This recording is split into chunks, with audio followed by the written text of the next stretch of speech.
I got it. Okay, we are live. All right, well, it's 5:31 p.m., January 9th, 2024. So we'll begin the Administration and Public Works Committee meeting. With that, we'll start with the roll call.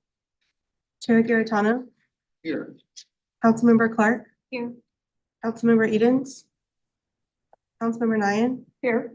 Councilmember Farmer. Councilmember McCutcheon. I'm here, but I can barely hear you all. Councilmember Jaxi. Councilmember Hopper. right, well, given that we have 4 council members, I believe we're short of a quorum by 1, so therefore we can either wait or we can proceed. In this case, it would just be, we couldn't take any action tonight, but yeah, that would be the one downfall. And then the minutes would reflect that we did not have a quorum. So therefore, we'll be able to just have discussion on any items. It's also coincidentally that the weather is getting a little rough out there, so might be good for us to end early so that folks here in the room can get home safe, especially anybody who's got to drive for a bit. All right, so therefore, the next item is the approval of the minutes, but since we do not have a quorum, I will now ask for a motion. So we will move that towards the next Admin Public Works meeting. So we'll approve the minutes of the December 5th meeting. We can move forward to public participation. So in the room, we do not have any members of the public. We do have 1 attendee online, or 3 attendees. So if you're interested in speaking, please raise your hand, and we're going to look at the screen just so that we can confirm who is there. Mr. You have James Vanek has his hand raised. Okay, Do we just have James So- Bannock? just a moment here. Oh, Dawn's on. Yep, by the way, Ms. Kaiser's on too. Kaiser's on. Okay, so Mr. Vanek, you have your hand up. This is public comment, so you're able to speak for 5 minutes. Hey, can you- Just remember to state your name and ward number, or if you don't know your ward, your address. James Vanek, Ward number 7, and I hope you can hear me all okay. Is that? Yes, we can hear you. Okay, very good. Okay, so I read the response from the county, and it's nothing that I didn't expect. I'll address all of those in writing at a later time. The response, unfortunately, was more written, I believe, as not as public servants, but more as a political response.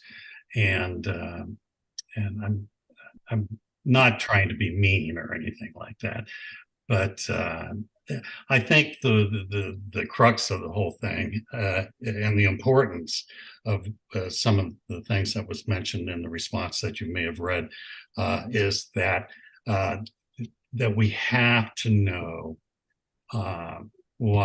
we have to have correct data. And if we don't have the correct data to present to the county, then we can't build our case to improve Old State.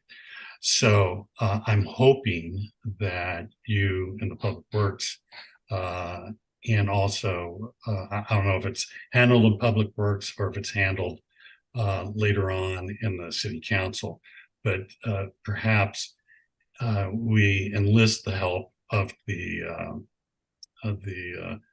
Wildwood City Police and make it known, because we had a crash 2 or 3 weeks ago, and everybody thought that it was a car that crashed into a telephone pole that knocked down the power lines, but it took us a couple of weeks before we could figure that out, and nobody was certain about that. And that's the type of information that is so essential for us as a city to have So we have the proper data, so we can take it to the county.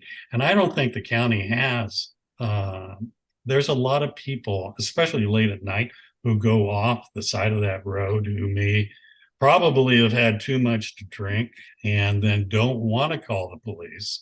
And then we come out, people drive down the next morning and there's signs, that have been knocked down and maybe the police were called and got there too late and the people have already left. So there's all sorts of, but if we just have basic information like, when it happened, what the road conditions were, if it was one vehicle, if it was two vehicles, if somebody was taken to the hospital, that type of information, that is so extremely helpful for us to build our case. And without that information, we will be unsuccessful. So that's all I have to say tonight. I am appreciative that the county passed the resolution.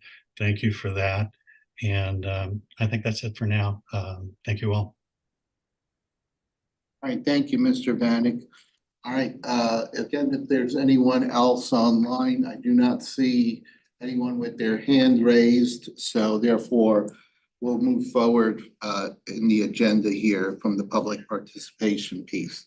So now, again, we'll get into the administration items, but keep in mind that we cannot take any action due to a lack of a quorum. So we certainly can have discussion, but also keep in mind there might be some items that we may want to defer to the next meeting just because there are some council members that are missing out tonight. So we can do that. And also that way we can make good use of our time. So let's go into administration under for information. Thomas, do you want to give a quick update on the elevator repair? I mean, the memorandum covered a bit there, but you might want to cover more. More than happy to, Chair Garitano. Appreciate the opportunity to speak to everyone today. So it's been a pretty tough process getting the elevator just repaired in general, just because we've been working with the insurance company to get coverage. That being said, I'm very happy and delighted to say after a long, tedious process of going back and forth with both our vendor, TK Elevator, and Chubb, our insurance carrier, and their third-party consultant, the insurance claim has been processed. So the door drive, which was found out after the controller drive was fixed because you couldn't communicate it with it without the controller drive. They found it after that first initial repair was made. There was clear evidence. I was present when they did the inspection on that piece, and there was clear evidence that an electrical fuse that had shocked, if you will, had been overloaded, had burnt the plastic, which was the final piece of evidence needed for Tech Loss to attribute the failure and the malfunction of the elevator to the actual power outages that occurred in February. So in this case, the city received a check in late December for $62,141.81. That covers a great majority of the both repairs. The only thing that the city is actually due to pay for this entire process is the $5,000 deductible. So right now, we're working to finalize the agreement on the repair of the door drive. And once that is completed, they look to come out, remove it this month, and hopefully have it up and running by February of 2024. So good news there. Thank you for that update, Thomas. Great. Next, we have the informational item on the Spring Gazette article. So again, just as you stated in there, just providing for information and if there's any feedback. So tonight, the department just wanted to provide what we're kind of thinking. We're in the process right now of writing these articles and getting it out to our graphic designer at the end of January. So the main piece here is just transparency and giving the committee if there's something that's just glaringly missing or if something that might have been overkill. Overall, I personally believe that all these have merit to be included. We only have 16 pages to work with. But in this case, if there's any comments from the committee, would be more than happy to take those in advisement at this time. Thank you. Any questions for Thomas?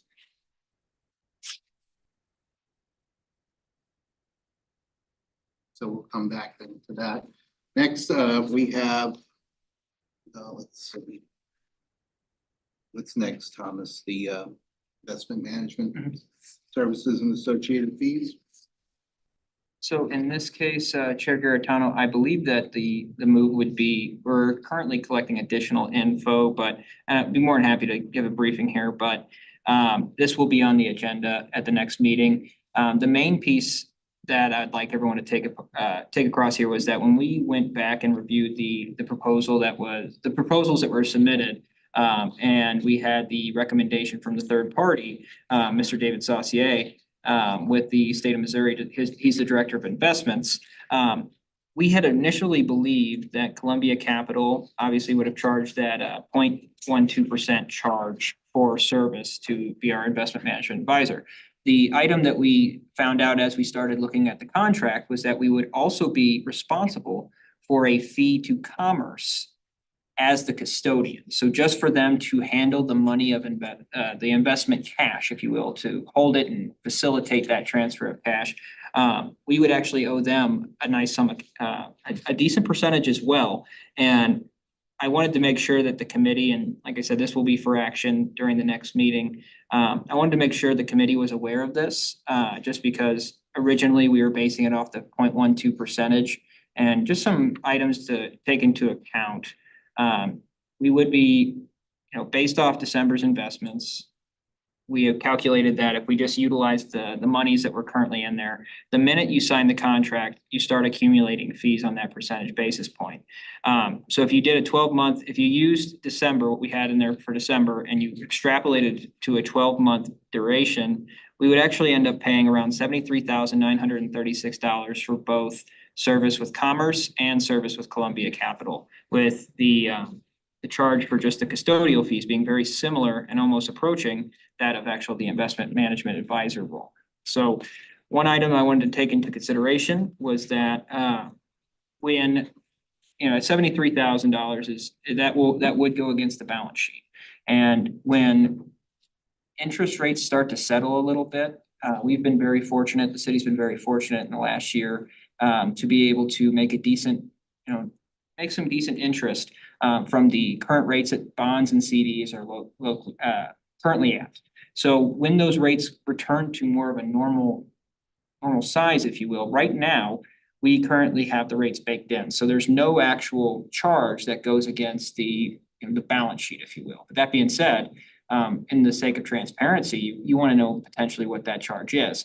So just keeping in mind that when interest rates come back down, we might be in a situation where interest will, I do believe that interest will outpace the 73 projected just for this specific example, but it would cut into our dividends when right now we're seeing just the positives, because actually the rate isn't defined with how the system is currently set up.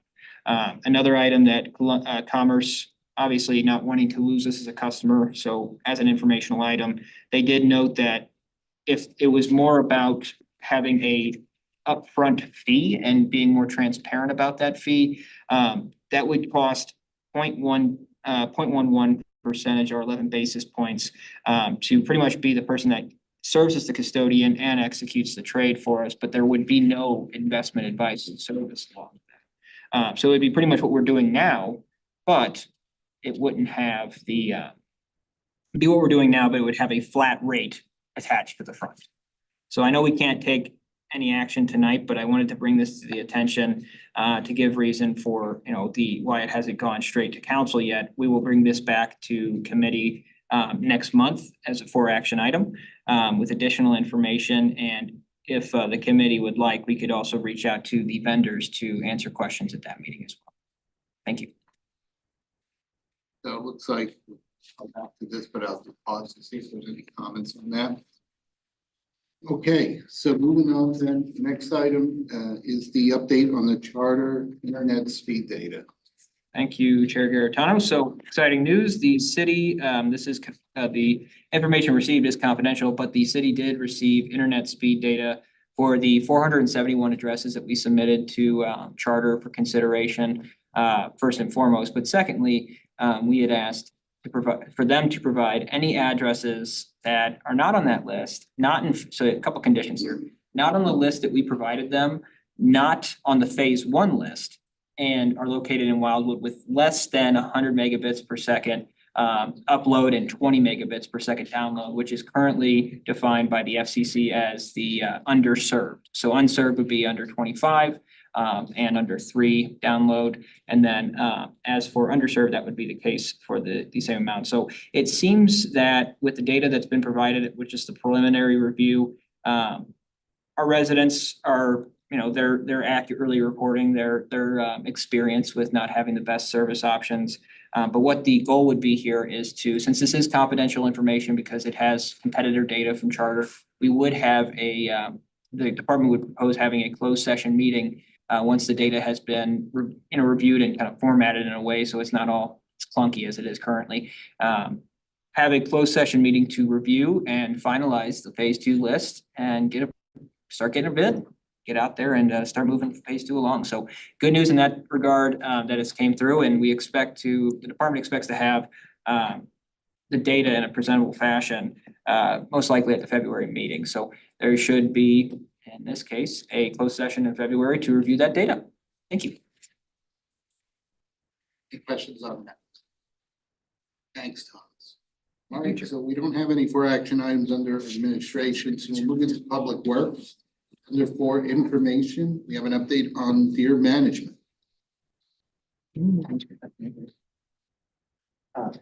can do that update. Thank you, Chair Garitano. In this case, good news on the deer management front as well. We currently have our partner here, White Buffalo, out baiting in the 27 current locations that we have as baiting sites. What we did notice is that a lot of the baiting stations are located up in the northern areas. It's been a little bit more troublesome to get the HOAs in the more densely populated areas. A solution to that is to potentially utilize community park.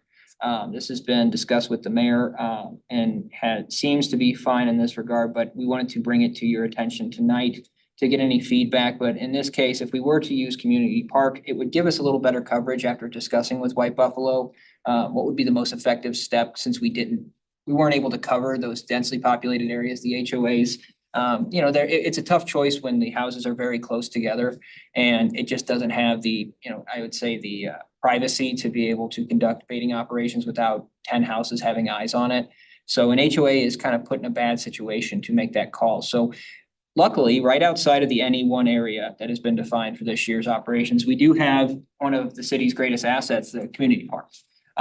In this case, if we were to proceed with community parks utilization, we would look to have defined dates from White Buffalo when they would plan to utilize it. It would be towards the end, so it would be mid-February, a little bit late February that they would utilize it.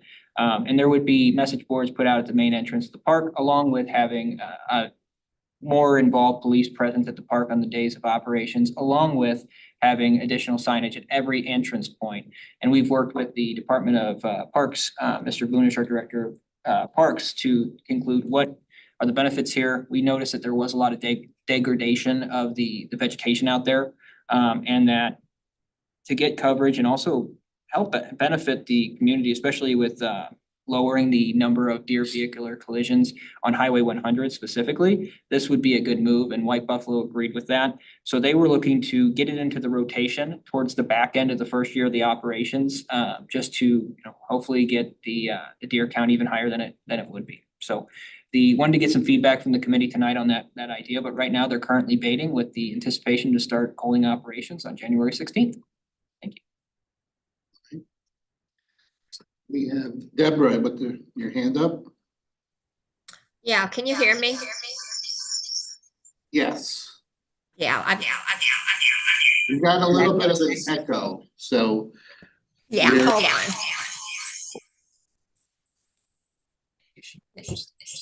I can't hear. Whatever you're saying is echoing, so. Okay, is that better? Yes, thank you. Yeah, I can barely hear you if I don't have 2 devices going, but my question is, there are some common ground areas that are really not close to any houses over here in Ward 5. And then there's a section behind Green Pines Elementary School. Are the is Wild Buffalo going to be able to go in and access those areas? You want to speak to that? Depending on which one, there is an HOA up there. Yeah, I but can't hear you now.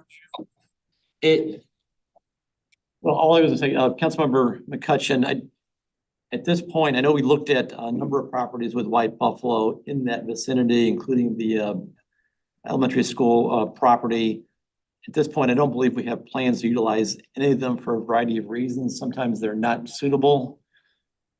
They're very specific. White Buffalo is relative to the type of property they need to function safely. So even though it might seem suitable, it may not meet their needs. And so at this point, we don't, to my knowledge, have anything set up. If there's, because I would suggest if there's specific properties you'd like us to make sure we've visited or reviewed, maybe follow up with us tomorrow.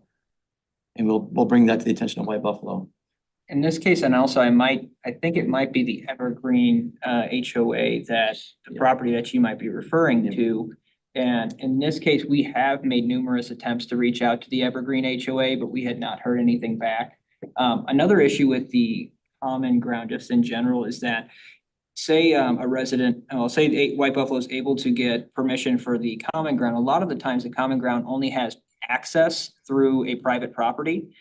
So you actually have to, to get from the street, just a logistical matter of it. You have to typically walk through their property. In that case, they have to make sure they have a clear area where they can get, to remove the deer after the operation has taken place, which that has also led to a couple issues with the more smaller lot areas that might have access to a common ground. But when it comes to the property I think you're speaking of, they actually really did like, I think it was the Evergreen, and we had tried to reach out to them, but we had not gotten a response. So I've spoken with Jim Steins and he is amenable to doing whatever we can do with the common ground area in Evergreen. In that case, Ms. McCutcheon, Councilmember McCutcheon, would you mind if you could make an introduction there? I would be more than happy to speak with him because that property actually is one of the ones we had a star next to. So I would be more than happy to get that into rotation. Okay, I'll send him an email this evening.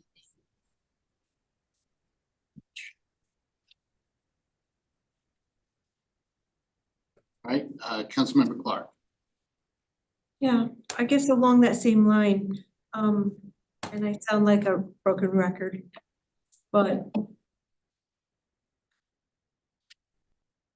when we sectioned this off, when White Buffalo came in and looked at these areas, for some reason they believed in this plan that was laid out, they should be able to get enough areas in a section.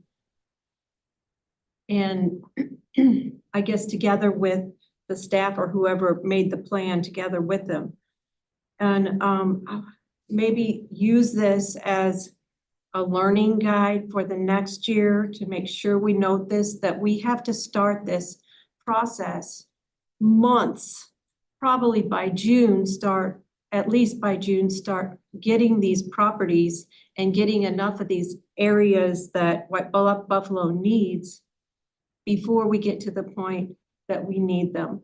Because now we're a week away and we still don't know. So I guess I've said this plenty of times, but I stick with it that we have to do this in the plan, have that set up, that our deadline for getting these properties is well in advance of starting the baiting even. My second point is that, in the write-up, it says our overall level approximately 73 deer per square mile. And I've heard this number change a few times. Sometimes it's close to 100 per square mile. So I don't know exactly what that count was. I'd have to go back and look again. And has it changed? And has it changed enough that we should have done a count before we get into the culling, so that when we cull and we go back and do a count again, we know how much improvement we've made percentage wise in the population, as well as how many deer we've taken out. I can answer the one discrepancy. I think what you're referring to, in some instances, the any one area specifically is noted as, I think it's 93 deer per square mile, and then 94. And then the overall the area that was studied, the 5 maps, was considered 72, the overall. So those are somewhat interchangeable depending on what area you're outlining, but in this case, I will say we have been reaching out to residents for a decent amount of time. I will say that we've learned a lot with the challenge. It's just, getting letters out. It is difficult, and it seems that we've actually had a lot of positive reception out in the more rural areas of Wildwood where the 3-acre tracts seem to be more prevalent. But I think that's because there's a little bit more area to work with in that sense. And also if they're conducting these operations, it's not that, your neighbors watching this all happen right then and there. So one thing that, and this is just me kind of observing the maps. So we did these maps arbitrarily by the deer population counts in 2020. We might want to consider in the future, we will be conducting an after action. So pretty much looking at the number of deer after the first year of operations. It may be worthwhile when doing that, and potentially if we would like to expand that to other areas that we hit back in 2020 to figure out how that might have changed, to understand if there are ways to draw these maps to utilize more of these 3-acre lots, so we can slowly cut down on the overall deer population, that 72 deer per square mile, but not necessarily have, half of a map, like any one area, encompassed by very dense subdivisions that, tend to only have 5 properties actually in the the southwest portion that are actually attributed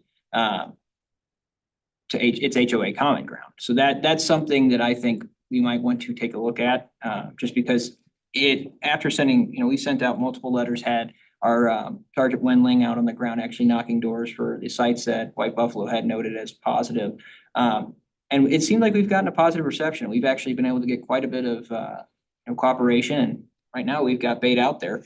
But the main thing is maybe potentially looking at the maps themselves and seeing how we can utilize the factoids we're learning, that we tend to have more success with property access in areas where you have the bigger lots, even though you really will want to conduct operations close to the Route 100 and Route 109, because that is where the biggest risk really is.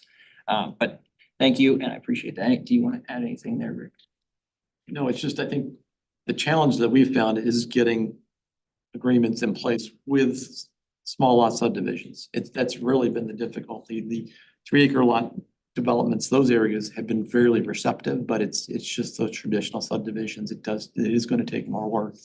There's no question about it. But we can certainly do that and plan on that in the future. I don't know if you didn't mention it, but we are planning to request White Buffalo to put together a proposal to kind of formally write our plan for us. And they have done that elsewhere from what we understand. So thought would be to bring that proposal obviously to this committee at a latter meeting and start on that process as soon as we can. And I mean, if Deborah knows of someone that, think that, Mr. Officer Will, what do we call him? Officer Former Wendling. officer. Yeah. Former, Wendling,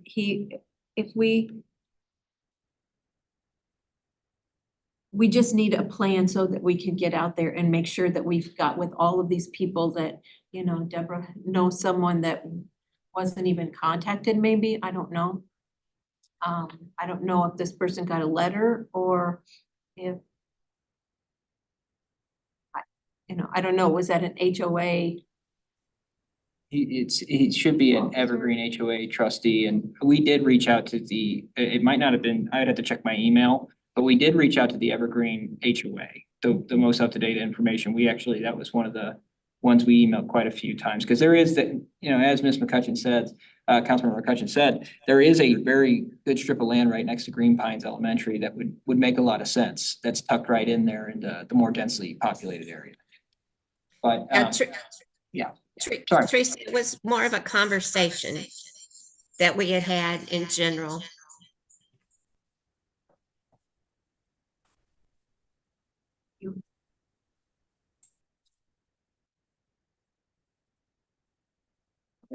Seeing that we don't have any other comment on that, then we'll move forward. We do have the Old State information item, the Old State ODOT Safety Design Build Project Selection. You, Thomas, or Rick? I'll pass it up. I'll pass that one up to Rick. You can do more his expertise. Rest of the voice. No problem. Thank you, committee members. So this next item was referenced already under the public discussion, public comment. Relative to Old State Road, we want to provide an update on that effort. The design build project that is underway is moving forward, and we did learn that MoDOT has selected a team that includes West Contracting, as well as 2 consulting firms that we've worked with and have relationships with, Horner Schiffern and Lockmuller Group. So a team of folks that we're very familiar with.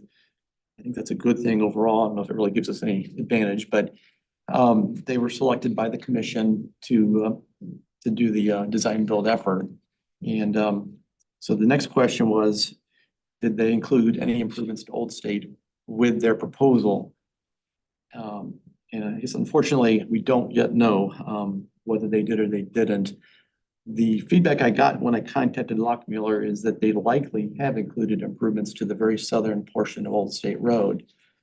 In fact, when I watched the presentation to the commission on the project, they showed that there was 800-foot of guardrail that was included in the improvement project. I can't link that directly with Old State Road, but it was clearly there was something defined. And don't think there's a lot of county routes that really need guardrail other than Old State Road. I could be wrong. Could be totally speculating there, but So for clarification, did it say Old State Road? Like, no, it did not. It did not. so that's the missing piece, but they're saying there's guardrail. I've been told that they included improvements to the southern section of Old State, and I know guardrail is part of it. I just don't have the missing link. County has not confirmed that indeed that is part of the project yet. So just So until the contract is signed, we did get a response back from Joe Colassa today saying that he still wasn't going to let us know the answer to the question because they don't have signed contracts in place just yet. So hopefully very soon we'll know. Did he give a timeline on when signed contracts would be in place? Hopefully a couple weeks. So right now, it's just, I guess I'm trying to find the right way to phrase it is good indication that there will be some kind of improvement on Lower Old State Road. I would say it's a possibility still, yes. Can't rule it out. But we just don't know yet for sure. Hopefully soon. Okay, Next meeting, hopefully. understood. And then the other mention in my memo was we did provide you the copy of the letter from St. Louis County back to the mayor relative to the resolution that the council passed. So that was included in your letter for you to read if there's any questions about that. Again, there wasn't any commitment. They would really do much relative to Old State Road. She did reference the design build project, but still a possibility in that letter. So. Sure, Thomas, if you have anything else, otherwise we'll do our best to answer any questions if you have any. I'm good. Thank you very much.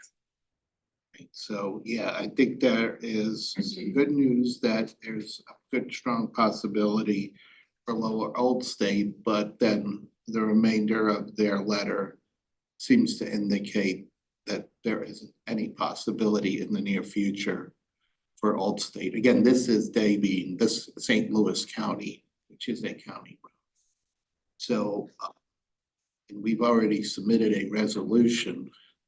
I think we need to kind of go back to the drawing board to figure out then what next steps are. The one piece of information, I did have a conversation with our government liaison with Ameren, and we talked about Old State Road, and they would be very supportive of any advocacy to get things done on Old State Road because they are also a property victim. The poles get hit. And so they would be very supportive of any improvements, including the guardrails, because it will save money from replacing the poles as well as the reliability of the electricity. So they they've offered their support. So then we'll continue with that and wait for further news. All right, the next item, I know this particular item is of importance for Councilmember Edens, Councilmember Farmer, they're both not here. But I know that the key thing, I think, with the Stricker Road crosswalk improvements, I believe April is a key date, right? Correct, Gregory Tano, there's really not too much to update on that item. We did sign the contract. It was approved by the city council. I believe it's December meeting, so essentially the consultant has notice to proceed on that project. And I believe that the completion date that is in the contract was April 1st, so they should be starting work on it, and hopefully we'll have a set of plans and a bid package prepared by April 1st, perhaps earlier if we're lucky. All right, we have several for action items, but since we don't have the ability to take any action, I think it makes best sense that we'll defer these items to the next meeting. So rather than rehash the topics now, we'll just wait till we get them at the next meeting where everyone should be available. I don't see any objection to that, but so other than that, we do have some items that we'll fully get to in the upcoming agendas. Anything on the miscellaneous? All right, then the next meeting is Tuesday, February 6th. So and we will adjourn. Do we need a, no, there's no motion because we don't have a quorum. So the meeting will be adjourned.